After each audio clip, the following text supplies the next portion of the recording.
Magandang araw po, welcome po sa aking channel, Love9 TV. Patala sa 10. Meron po ba kayong mga properties na napapabayaan or non-performing assets? Plan nyo ibenta, pero wala kayong oras sa pagbibenta nito. Kung ito'y pagkakatiwala nyo po sa amin, tawag lang po kayo sa aking numero, usap po tayo, gawa ko po ng video for free.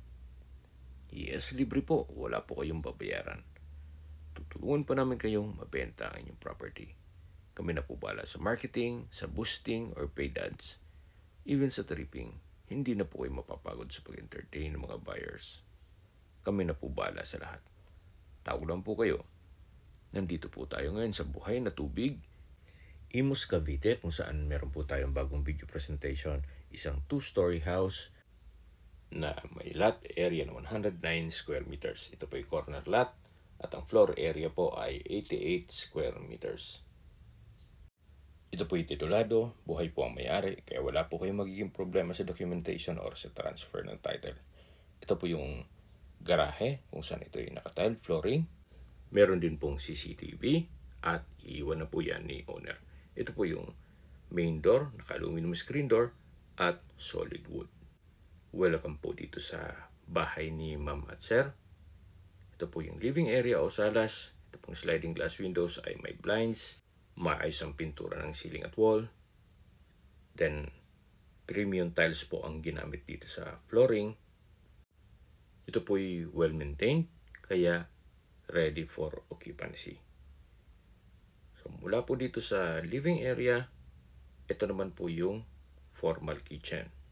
Naka-quartz kitchen countertop with built-in gas range, range hood, storage ng kitchen utensils, at meron pong wall-mounted cabinet. Ito naman po yung dirty kitchen kung saan meron po itong mga wall-mounted cabinet, then glass blocks, quartz kitchen countertop, at built-in kitchen cabinets. Ito pong natatanaw nyo na espasyo dito sa dulo ay isa ngayon pansamantalang ginawang office, pero kung meron man po kayong PWD or senior citizen sa pamilya, pwede po itong gawing kwarto para sa kanila. Kuha ng malaki naman po ang espasyo nito. Then meron pong access door na papunta naman dito sa garahe, kung saan dyan po tayo galing kanina. Then meron pong stairs, mamaya check natin yun. Naka-tiled wall po dito sa dining area side. Hanggang dito po ay premium tiles ang ginamit dito sa flooring. Then meron pong understairs na common toilet and bath. Maayos naman po ang toilet fixtures, naka-tiled bathroom wall, may bathroom sink, water closet, bidet, at meron pong shower. Paglabas niyo po dito, meron pong understairs storage, at yan po ulit yung living area, yung formal kitchen, at aakyat po tayo para check natin yung mga kwarto. Ito pong stairs ay naka-concrete staircase, wooden handrail, at metal railing. Ito pong staircase wall ay maayos din ang pintura. So far, wala po kayong papagawa dito. At ito naman po yung hallway. Check po muna natin itong master's bedroom. Naka-solid wood door. Then, meron pong wardrobe from floor to ceiling po yan. Naka-tiled flooring. Then, meron pong sliding glass door na may access papunta sa terrace. Naka-ceiling cove design, may pin lamps. Maayos ang pintura ng ceiling at wall. So, na-maximize nila yung space. Dito po ay ginawa nilang office. Then, may wall-mounted cabinet and wooden rack. May sliding glass windows with security grill. Then, yung mga collection ni ma'am na bags. Then, meron pong access door dito papunta sa balkonahe o terrace, kung saan napakalaki pa po ng espasyo. Then, meron pong spiral stairs. Mamaya, i-check natin yon. So, babalik po ulit tayo dito sa loob. Ito po yung office. Then, ito naman yung bedroom. Ito pong mga split type aircon na nakikita nyo ay iiwan na po yan ni owner. So, ito po yung common toilet and bath. At dito naman po yung second bedroom. Maayos ang pintura ng ceiling at wall, naka-ceiling cove design, may pin lamps. Meron po malaking sliding glass window na may blinds. Then dito naman po ay meron pong wardrobe. Then naka-tile flooring, may split type aircon. At meron din pong access door na may security grill dito sa balkonahe o terrace. Dito po yung naka-tile flooring na rin. Then naka-concrete railing. At kalahati nito ay covered. So balik po ulit tayo dito sa second bedroom.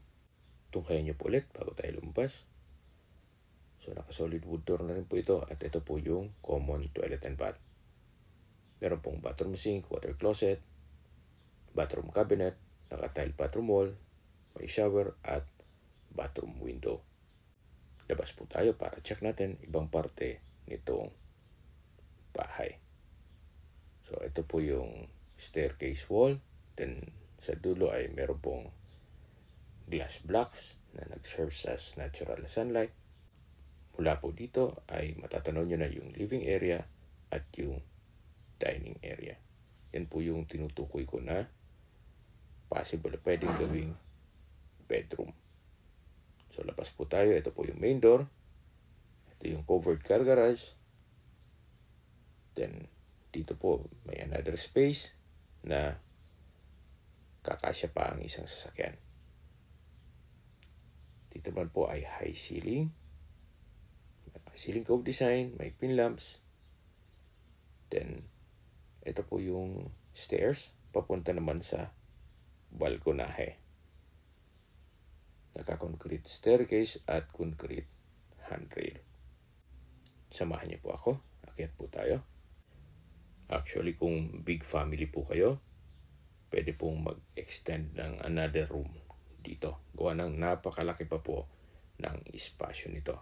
Then, yan pong may ceiling cove design na area ay pwede pong gawing family area. Well, opinion ko lang naman po. So, depende pa rin yan sa inyo kung ano magiging project nyo once na na-acquire nyo ito. Ito po yung spiral stairs na kaninang tinutukoy ko. Samahan niyo po ako. Akyat po tayo. Meron po ditong view deck. Stainless at concrete ang railing. Then, meron pong 360 degrees view itong buong subdivision. At kung seguridad naman ang pag-uusapan, meron pong 24 hours security. Ang kagandahan pa po dito, ito'y flood-free area. Ganun po kaganda ang lokasyon nitong property at malapit po sa lahat or accessible po sa lahat. Habang pinagmamasdan nyo po itong buong property, ay pag-usapan na natin ang distance, location at travel time. Ito po ay in between two major roads gaya ng Daang Hari na may access sa MCX all the way to SLEX or South Luzon Expressway at ibang parte ng Metro Manila. Ganun po kaganda ang lokasyon nitong property. At malapit din po ito sa Aguinaldo Highway. Mula naman po sa mga public market, groceries, convenience store, remittance center, banks, at iba pang business establishments, 1 kilometer lang po ang distance. Then, ang travel time is mga 5 minutes. Mula naman po sa hospital o South Imos Specialist Hospital, ang distance is 7.3 kilometers at ang travel time is 15 minutes. At mula naman po sa Manila o sa airport, ang distance is 19.5 kilometers at ang travel time is 56 minutes kasama na ang traffic. Okay, sa presyo na po tayo. Binibenta po ito ni owner sa halagang 7.8 million pesos net. Ibig pong sabihin, si buyer na po ang sasagot sa lahat ng taxes at expenses with regards to documentation. Kung may mga katanungan po kayo o gusto nyo mag-set ng tripping dito sa property ito, tawag lang po kayo sa aking numero. At sa mga kababayan naman natin nasa ibang bansa, meron po akong Telegram sa mga iPhone user man, may iMessage. Meron din pong email, Skype, Viber at WhatsApp.